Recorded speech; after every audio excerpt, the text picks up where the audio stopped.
Kaixo, Mikel. Kaixo. Arratsaldeon ongi etorri.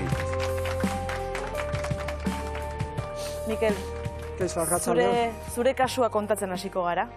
Bai, hasieran esango dut honaino iristea ez dela oso erreza izan, baina pausu beharrezkoa dela eta salatu beharko dugula gauzak aldatu nahi baditugu.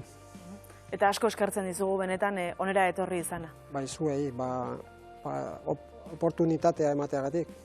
Esan dugu ez da, 11 urterekin jasan zenituela zuk abusuak, Mikel. Bai, nire ama banatu zen eta 4 seme-alabekin geratu zen, ni txikiena zenez eta nire ama lan egin behar duenez, pentsatu zuen hobeto egongo nintzela konbentu batean, kristau balorekin artean, no? Eta, bueno, ez zen hain polita eta jasan genuena, azkenean esango nuke, benetako infernu bat izan zela, no? Non izan zen hori, Mikel? Garezen, Repadaroen aitekin, bai, Garezen hor, Nafarroan. Naiz eta Gasteiztarra naiz, ara jo nintzen. Mikel, partekatu nahi duzu gurekin zer gertatu zen? Bueno, ez dira gauzak errezak kontatzeko, baina, hasi kontatuko dut, zegoela pertsona bat, eta zendagile, erizainen lanak egiten zituena, naiz eta ez izan, eta alduen bakoitzean, apetxatzen zuen, buzoak egiteko, neurri desberdinetan. Nire kasuan, erori nintzen gaixorik, eta normalean lo egiten genuen logela handi batean guztiok, eta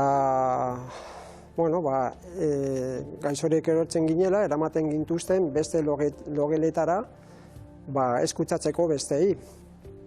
Eta egun bat, ara eraman ordez, bere logelara eraman ninduen, eta beroera sartu ninduen, eta bera sartu zen biluzik nirekin, eta ni oso gaixori nengoen, kriston sukarrarekin, eta hasi zen, zurrupatzen, ukitzen, nire parteak ukitzen, nahi zuen bereak ukitzea, eta ni aurre egin nion, nahiz eta gaixorik egon, eta ikusi zuenean ez zela inora joango, bera izerditan, batzen naiz oraindik bere aurpegiaz, eraman ninduen erizaindegira.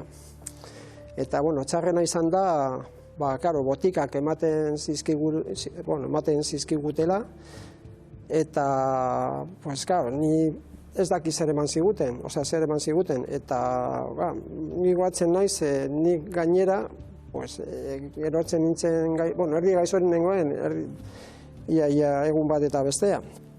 Eta pasatu nuen alditan, handik, eta batzen naiz, erizaindegian nengoela, ni erdi ametxetan ikusten nuela Basilio anaia, eta, ez dakiz ere egin zuen gurekin, azkenean enteratu ez ginelako.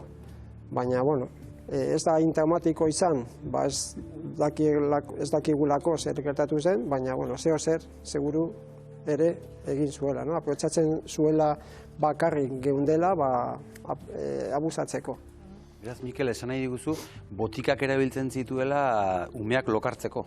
Lokartzeko, printzipio zen sendatzeko, baina auskalo zer ematen ziguten. Gero, konbentu berdinean, erizaindegi desberdinekin, badaude kasuak salatu dutela, lokartzeko medikamentuak erabiltzen zutela. Orduan, gero, hasten zara pentsatzen, zer egin dute gurekin, ere bai, enteratu barik. Umeak ginen, gure sexua, gu sexuari buruz ez genekien ezer, justu 11 urterekin ume hutsa ginelako, no? Mikel, zuke zure ikaskideekin aipatu zenuen hau, ezta? Eta konturatu zinen ez zinela bakarra. Hola da, ni lehenengo momentuan, justu ja bestekin nengoenean, hasi nintzen kontatzen beste, zer gertatu zitzaidana Basilio anaiarekin. Eta han ateratzen ziren beste kasua, niri ere bai eta besteari ere bai, eta orduan azkenean abesti bat egin genion, eta guzti, eta ezagutzen genuen guztiok, no? Abesti hori. Eta, bueno, bagenekien zer gertatzen zen bere gana, edo gaixorik erortzea ze arriskua zeukan, no? Benetan, oroitzapen oso gogorrak dituzu, garai hartakoak, eta salatu zenuten, taldean gertatutakoa salatu zenuten bertan? Bai, bueno, azkenean salatu genuen eta hango nagusia, Marcelino Carrerasena, pues eraman, bueno, esan zigun, ikerketa erdi bat egiten ari zela, bueno, esan ez, baina bere gelara eraman ginduen, interrogatorio moduan aber zer gertatu zen jakiteko. Baina gu kontatzen genionean, nire asmoa zen bera disfrutatzen ari zela gainera. Holan ju nintzen handi, eskezkenean disfrutatzen ari da galdera horiekin, bueno, hola, bai. Zure gurasoek, jakin zuten, gertatzen ari zena, kontatu zenien? Bai, bueno, ni nire amari kontatu nion, ni nire amarekin bizi nintzelako. Eta nire ama geratu zen argituta eta ezekien zer egin.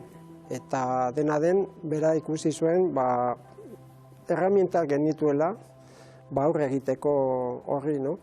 Orduan, bueno, eta batez ere gure etxeko egoera ez zela oso ona ere ez. Orduan, bueno, pentsatu zuen, han egotea, ez zela larria izango.